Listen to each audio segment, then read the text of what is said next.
welcome back to this channel.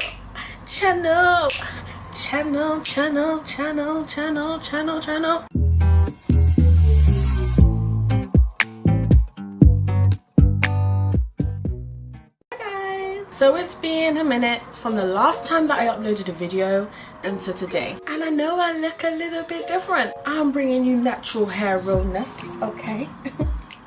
Do it for the culture. I've put on weight, my face has got chubbier, and a girl got some braces. I apologize for the lack of consistency, but a girl been busy out here. I ain't doing this full-time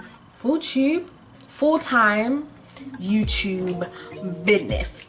This video is going to be an update review slash like a show and tell slash swatches kind of thing, and it's going to be an update review on the Black Up Cosmetics foundation. Now, if you've been riding with me for a while, and you'll know that I've already got a video on my channel by the Black Up Cosmetics reviewing these two products. I don't know if my opinion's changed from my last video, so I mean, feel free to check it out. Because currently I have no makeup on, I just have my eyelashes, a bit of eyeshadow and lip gloss on my brows. Cups is a black owned cosmetic company basically. You can find them in stores like Debenhams and so on.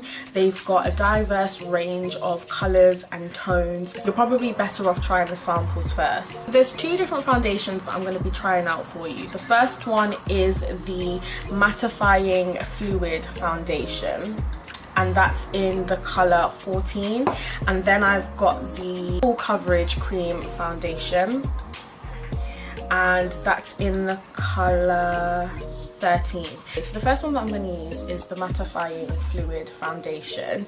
Now this is supposed to give you really good coverage. Personally, for myself, I don't particularly have the best skin, so I need something that's going to give me full coverage just to get rid of all the blemishes. Now, one thing that I've noticed about this product is a little goes a long way. Essentially, if you use a lot of this, your skin is going to look hella cakey. You just need a dot, and I'm going to use a little bit more. Okay, I'm going to use that much because I'm just going to build it up. It's kind of got this orangey undertone to it, which I'm not particularly a fan of. Okay, like an orangey undertone to it, which is one of the things that I wasn't a fan of, because trying to get rid of that oranginess is a little bit of a struggle. It's just mattifying. This one's mattifying, it's not necessarily full coverage.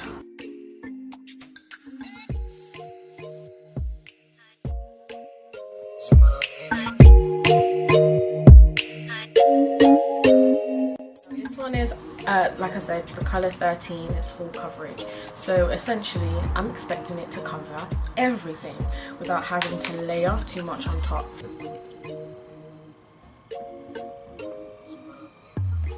The colour, and there you go, lovely.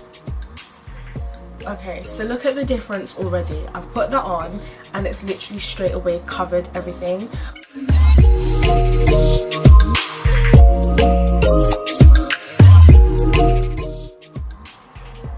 Look at the difference, guys.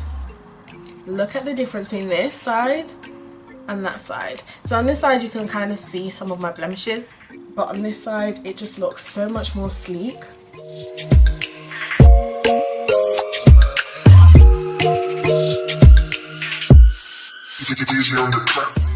Has covered all of my blemishes, so I'm so happy about that, and it has definitely given me a full coverage, so it's done its job. Essentially, it's done its job. After a while it does go oily, so in order to combat that, you still need to have a good finishing spray, and you still need to essentially have a powder.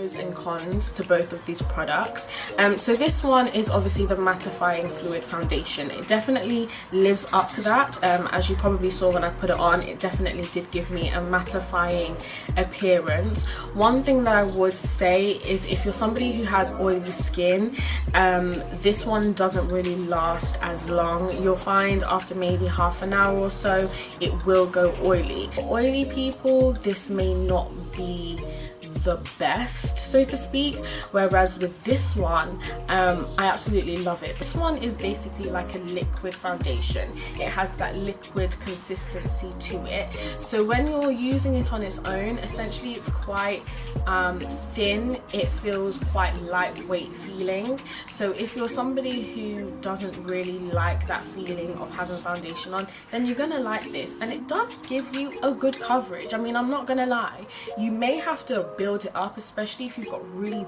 dark blemishes, but on the most part it does give you a coverage for everyday use, so I can't fault this. I don't like the fact that I have to build it up. So for me it's okay, but I'm not in love with it. So on the back it says that this is a matte finish, it is a high pigment foundation, no mask effect, long lasting, and a flawless result. So first and foremost, does it live up to that? It definitely does, because I'm not gonna lie, look at my skin. Does it give a matte finish? It definitely gives that matte. I mean, don't get me wrong, using my baking powder definitely did mattify everything even more. This sort of gives you a nice skin type matte, you know, and it gives that flawless effect. And I don't feel like I'm wearing a mask. I don't feel like it's cakey. I like that it's a cream consistency, like it's a lot more thicker than this one, but it's still cool. So cons of this foundation, no, I'm gonna be honest with you, I like this product. I really like it. I think the only thing is, like, after a few hours it will get oily on my face, and I do end up getting some like lines, like especially where I have like small lines. Now putting 2 and 2 together is like boom, it's the best combination ever. These products are both about $29.99, okay? So would I buy this again for the price? I feel like with these two foundations, I only use them, like I wouldn't be wearing this every day. I just feel like it's a bit too much for me personally. But in terms of like a special occasion, going out, birthday, party, night out, whatever, I would definitely use this because it works.